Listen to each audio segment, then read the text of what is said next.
Hey, good afternoon, Preston. I'm Rose, and I've come from Royal Rochdale today to share about Jesus and all the wonderful things he's done in my life. There's so many things. I was born again in 2007. Obviously, you can tell I'm not that young in the natural self. So I had quite a journey before I met God. But ever since I've met him, my life has become supernatural. And I wouldn't change it for anything. I've had a real adventure with him. Life with Jesus is not boring. It's not boring. I was de-churched early on in my journey with God because I had so many encounters with him. And as long as you have a relationship with Jesus, you're always okay. As long as you meet Jesus and you know God personally, you're okay. It's not about being in church. Although being in church is important because it's important to have fellowship with other brothers and sisters in Christ. But I've come up here today to share on the outreach. But I'll be honest with you guys, I get as much out of being with brothers and sisters as I do with sharing on the outreach and telling you all about the relationship I have with Jesus. He's changed my life, and I am completely in awe of him every day, of the miracles that he's done in my life. And he didn't do it he didn't do it over instantly. You know, you hear these stories about instant transformation. Mine wasn't an instant transformation. I was very messed up when I came to Jesus.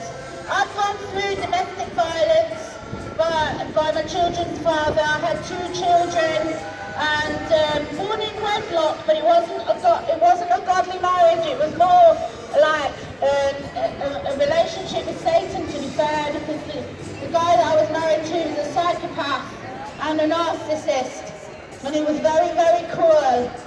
And before that, I'd had a childhood of parents who were very cruel also.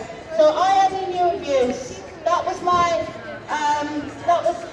I knew. I knew abuse, I knew rape, I knew domestic violence, I knew that was normal. That was my normal. That was my paradigm. I didn't know any different. I actually thought it was normal. I thought everybody, when they got married, they experienced that. I had no idea it shouldn't be like that. And I also was very suicidal. I had a mental health issue that wasn't diagnosed until after I was a Christian. And I didn't know I had that mental health disorder. And it was caused by trauma. It was caused by all the childhood abuse that I'd experienced, and also all the abuse that I'd experienced in my marriage. I left home early. When I was 16, I left home and I travelled across Europe, as we did in them days on the trains, and I found myself in Israel, and I worked with the children and I learned Hebrew, and I walked the streets of Israel before I knew Jesus, and I visited all the different places, and I went to Bethlehem one Christmas, and that sealed my fate where Jesus was concerned and where God was concerned. I really thought, wow, God is a liar, because Bethlehem's nothing like it was in the Bible. It was all like really like, it was like a war zone, but it was also very materialistic, and it wasn't anything like it had been in the Bible. And I thought, well, God's a liar, because he hasn't written about how it is really in the Bible. In the Bible, it's written that Bethlehem's a nice little village with some like sheep and some like some land on the hills and like a stable, and Jesus in the stable, and everybody visits this nice Jesus, and you know, it's a bit cold, and they have like visits from royal people, and that's what it was written in the Bible. And when I went to Bethlehem, I thought, God's got it wrong. He's written about Bethlehem, he's not written anything truthful about it. You know, obviously years later, I realised that actually what was written in the Bible was completely true, but obviously times changed, and Bethlehem is now a bit of a sandwich in a war, for want of a better phrase. I'll leave it there so I don't get all political. But that was my concept, and that was my concept of God. And I was really angry with God because I didn't understand why he had allowed all the abuse to happen to me, and like, where was he? Where was he in all of it? I couldn't find him. I did not believe in him. It would have been easier if I had thought he didn't exist. The problem was, I knew he existed. I just thought he didn't love me and was ignoring me. And so I lived in Israel for 3 years. I learned Hebrew, which now comes in handy because I know how to read the Bible and it's No problem. And then it was in Israel during the war, and during the Lebanon War, and I left Israel at the beginning of the Intifada and came back to the UK. And that was only because I met an Argentine guy who actually tried to, basically, he wanted my passport. He wanted to marry me for my passport. And he was full of charm, and, you know, the enemy, it says the enemy comes as an angel of light, and he was certainly the enemy. So he came to the UK, and we got married 8 days later. And on the eve of my wedding, he threw a plate of mashed potatoes at me. And I didn't turn around and say to him, no, go back to Argentina, mate. You ain't marrying me because I'm worth more than that. I went out and bought plastic plates. And so began years and years of domestic violence. And it was really bad. And when I say domestic violence, I don't just mean in the living room, because domestic violence happens in the bedroom as well. There are women and men that get raped when they're married. And it happens and it's real. And there are children that get abused in homes. And the home is supposed to be the safest place. It's supposed to be the most secure, warm, loving place. And actually, sometimes it can be the most dangerous place. Sometimes when you see people on the streets and they're broken and they're lost, it's because the street is actually safer for them than their own home. It's safer for them than their family. And that they have such bad experiences that they'd rather be around strangers than people that they know, because it's the people that they know that hurt them the most. And that is so desperately sad. So that was my story. I ended up in a refuge with my 2 children. My son was born and he nearly died several times. My daughter was born before him. I lost a child before them 2 were born, and the child was beaten out of me. And when my marriage ended, I went out and just did all kinds of weird and wonderful stuff, because I just went completely mad, to be honest. I'd go out drinking, come home in the early hours of the morning, I'd look for comfort in areas that were not healthy for me. I'll say no more about that. And I just I didn't know, there was always an empty hole in me. I felt like I felt like there was a dark hole on the inside of me and that I was falling into it. And it was like I just couldn't get my breath. And I was lost, so lost. In the Bible it says, when the earth was formed, it was darkness and it was void. And that was what was in the inside of me. There was a darkness and there was a void. And I started going to spiritualist churches. I started going to clairvoyants to ask about what my future held. I started thinking, well, you know, where is the man that I'm meant to marry? Where is he? If I get up to heaven and I find out that he's up there before me, I'm going to hit him over the head with his walking stick and say, where are you when I needed you? Where were you when I needed you? But you know something? I can't remember what year it was, but one of the times when I was cycling to the spiritualist church, I just stopped and I looked over at the bridge and I looked down at all the traffic and I said, I can't do this anymore on my own. I can't do this. And I climbed over the bridge and I was about to jump. And when my survival instinct cancelled, I can only say my mother's instinct kicked in. And I thought about my children and I didn't want to leave them motherless. So I climbed back over the bridge and I carried on to the spiritualist church. And I said, God, I don't know who, if you're up there, I don't know who you are, but I need help. And this woman came to the spiritualist church.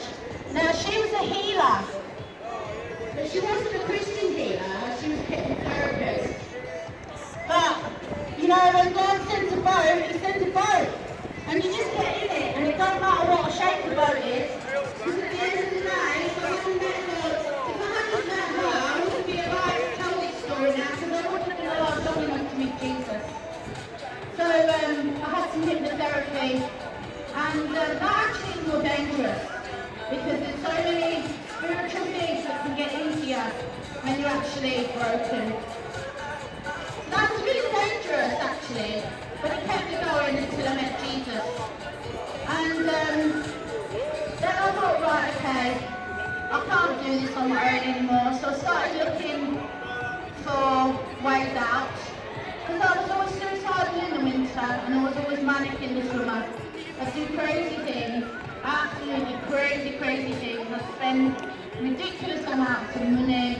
I'd get high on caffeine tablets and alcohol, and just tried to bide my time and tried to stop myself feeling so low. And I was like, in the winter months I'd be sobbing and looking at my children, and was like, what's wrong, why? Are we good enough for you, Mum? Are we enough for you? Because I was just wanting to end my life. I just wanted to end my life. And I thought, well, I'll try the dating scene. So I ended up travelling to Northampton, met a guy, and he got drunk, and he came back to the house and he beat up his daughter. And as a result of that, I got really scared because it was like a flashback. And when I got back to my hometown, I contacted the social services, and a year later they came and took some statements from me, and actually opened some court. And it turned out this guy was a paedophile. Now I didn't know this. I gave evidence, but I stopped the court proceedings because then I wouldn't say defamation. I wanted to say I tell the truth, the whole truth, and nothing but the truth. But I wouldn't swear on the Bible, I wanted to swear on the Old Testament. They couldn't find an Old Testament. So they found me a Bible and told me that the Old Testament was the same as the Jewish Torah. So I turned it upside down and I laid my hands on it and I prayed over it. But what I didn't know was that it was the New Testament I prayed that on. I said, I swear to tell the truth, the whole truth, and nothing but the truth. But I swear it on the New Testament, you see. And when I went home from that meeting, some Argentines from the Argentine revival in Argentina had been brought over by a church to move in next door to me, and they lived next door to me. And they took my children in with them while I was in the court. And I got home and I sat there and I couldn't put two and two together. I'd just seen a family divided and split by this tragedy of the father being a paedophile. And then I arrived home and there was this big family around the table, and the love that was there was too much, it was too painful. And the lady just had a new baby, and she put the baby in my arms, and I just broke down in tears because I didn't have any hate in me for any of these people, and I couldn't understand it. And she explained about forgiveness. And so I went back to my house next door, and I realised now that God was impacting me. 3 days later, she invited me to a tango evening at the church, and so I went along. Can I take these? Use them, is that okay? And I saw a Bible on the floor, and I was tidying up. Because I had quite severe OCD, I was really bothered about all the mess.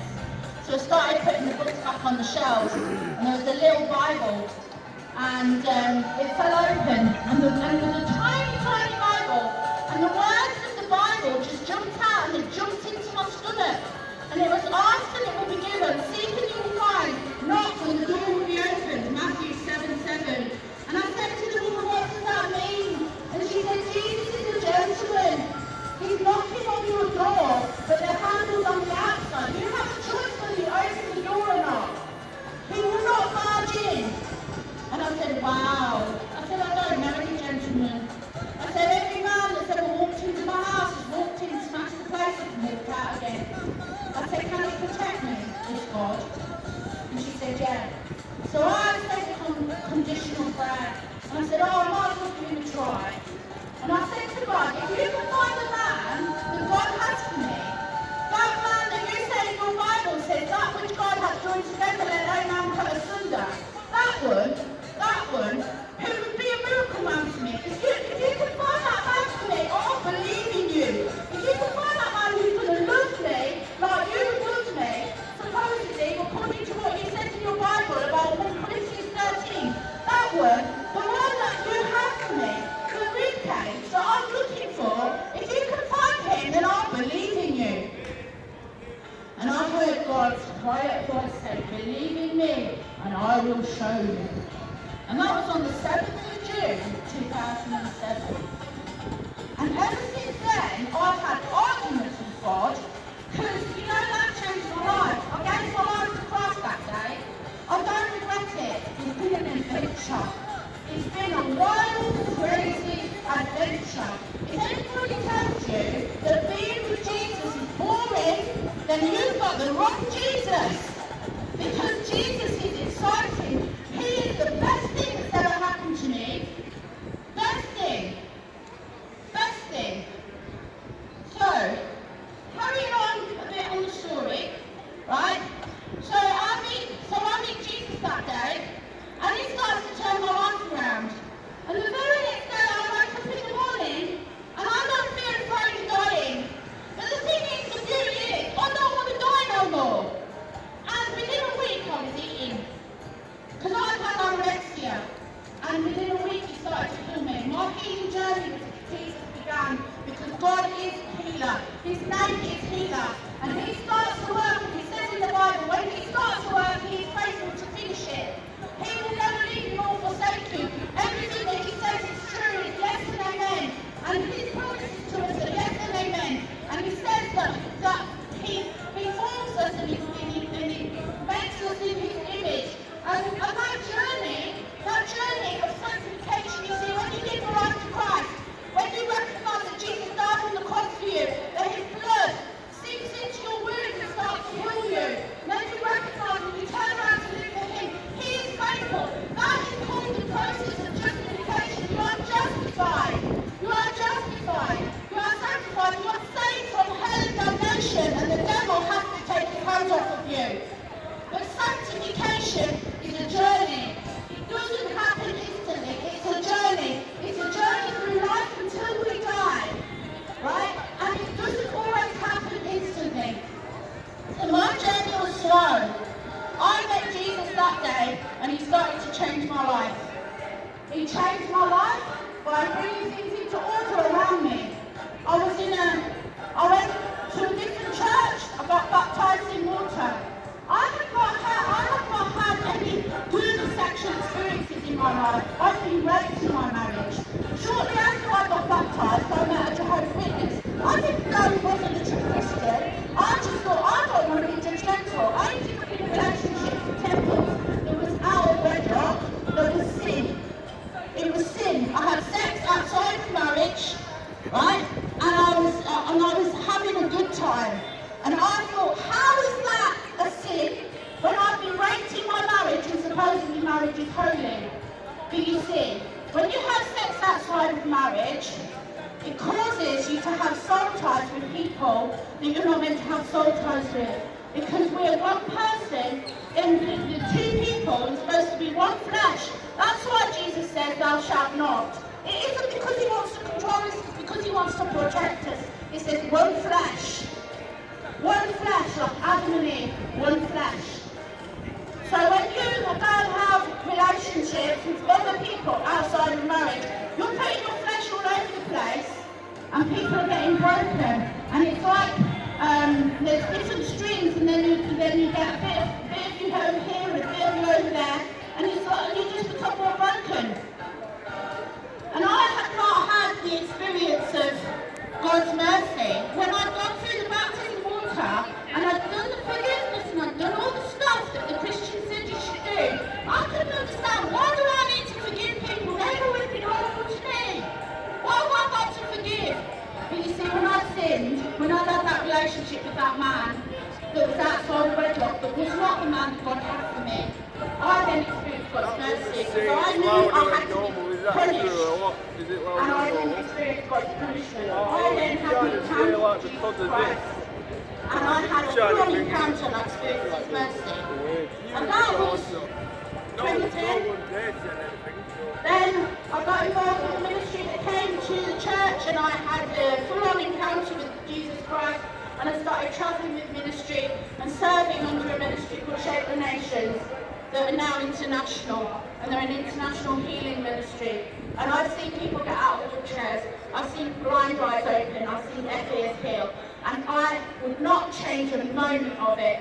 I've seen people with brain tumours get healed. Right? And I've travelled. My children are grown up. Both of my children are born again believers now. My finances, I was in a mess with my finances, totally in a mess. God's turned that around. I had debt reconciliation. I've had been cleared of debt, and God moved me. And I was travelling, and then when the COVID hit, I said to God, well, what are we going to do now? I was living down south, and God said to me, move. He said, because you remember that promise that I gave you, that you asked for right at the beginning, that which God has joined together. That man, he's not in Peterborough, he's in Manchester. And I can't fulfill that part of your promise for you until you move. So God finally moved me up to Manchester. When I landed in Manchester, in Rochdale Pacific, in this little maisonette, it was a mess. It was destroyed. And I thought, wow, what am I hearing from God? Was it wrong? You know, all my finances were messed up again. Moving is quite traumatic. Anyway, and I was thinking, what's going on? And it was States. And I got in contact with some people. And through these people, this gentleman came, and he brought his toolbox, and he brought all his decorating tools and everything. And he stayed when everybody else went. And I had to have an operation, so we looked after me when I had an operation. And turns out he's the man. So God, now God's promises yes and amen. And I've now met the man that God says that I'm to be with for the rest of my life.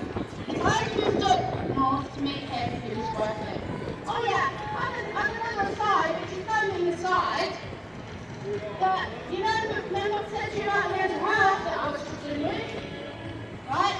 In 2014, I got a diagnosis, and a diagnosis, and I said, oh, thank goodness, I've got a diagnosis, and I can work out what is me, what is the diagnosis, and what is God in me. So I went on a journey of self-discovery. I stayed on medication, I was stable, and I was perfectly okay, and nothing could come off the medication. And then in October 2019, I was under the power of God, and the fire of God came onto my mind. And I only can describe it like if you go to the hospital and you've got like your leg is out of joint and they have to pull your leg into a joint. And I felt a click in my brain. And I literally was on some medication that had never given me any side effects, and I started to get really severe side effects. I mean, you can't walk down the street and get squeaked without needing to go to the toilet. 2 weeks later, I was thinking, what's going on? I then came down off my medication by 25 milligrams every 2 weeks until I was off my medication. And I have not been on any medication since March 2020, and I've been completely healed by God of bipolar type 2 disorder. Completely healed. And I say that with awe and reverence to the God that I serve. Jesus is healer. He is healer. But I'm not saying it lightly. There are many people that have got mental health issues, and some of them say, oh, God healed them, they don't need to go on medication. That is very, very, very, very dangerous. God uses medication to heal people. It is so important that you stay on your medication. It is so important. God is healer. His reputation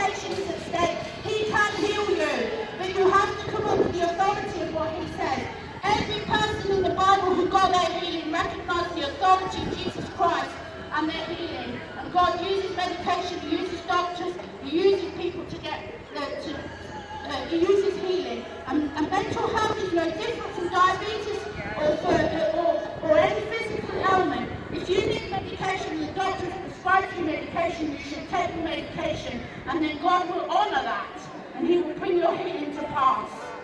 That is so important. But to God be the glory that I am even standing here today, because I was never meant to commit suicide, and I was meant to take people with me to glory and to heaven. Right? And that is why I'm standing here today, because I serve a God who is healer. I serve a God who does what he says on the tin. He is healer. He brings peace to the mind, chasing away fear. And he is God Almighty. And he made the earth, and he created us, and he doesn't want any of us to perish. We are not meant for hell. We are meant to go to heaven with Jesus Christ. That's why Jesus Christ came. His blood was shed for you on the cross. Before you were even born, your sins were paid for. He was Alpha and Omega. He's the first and the last. He's the same yesterday, today, and tomorrow. He heals, he delivers, he sets free. And so that is why I'm here, and that's why I'm so passionate about the God I serve. And I invite you today to come into a relationship with him. It's something you will never, ever regret. It will be the best decision you've ever made. It transforms lives so that they are unrecognizable. Unrecognizable. It is a miracle I'm standing here today. And I am getting married. I am getting married at the wedding feast of the Lord, because I am wearing the right garments. I am wearing the righteous garments. Because when I come before the throne of Christ, when I die, God will see Jesus. He won't see me. He will see Jesus. He will say, "You are in. You are in." And then I will stand, and I will be judged on the things that I've done on this earth. And I will get crowns, and I will give them back to him. I will get rewards. Right? But if somebody is not saved, they stand before Christ, and he doesn't see Christ in them, then you go to hell. And then you get judged. So I beg you today to consider where you are going and what your faith is. Because we are not promised tomorrow. We are not promised tomorrow. God bless you, Preston. In Jesus' name, amen.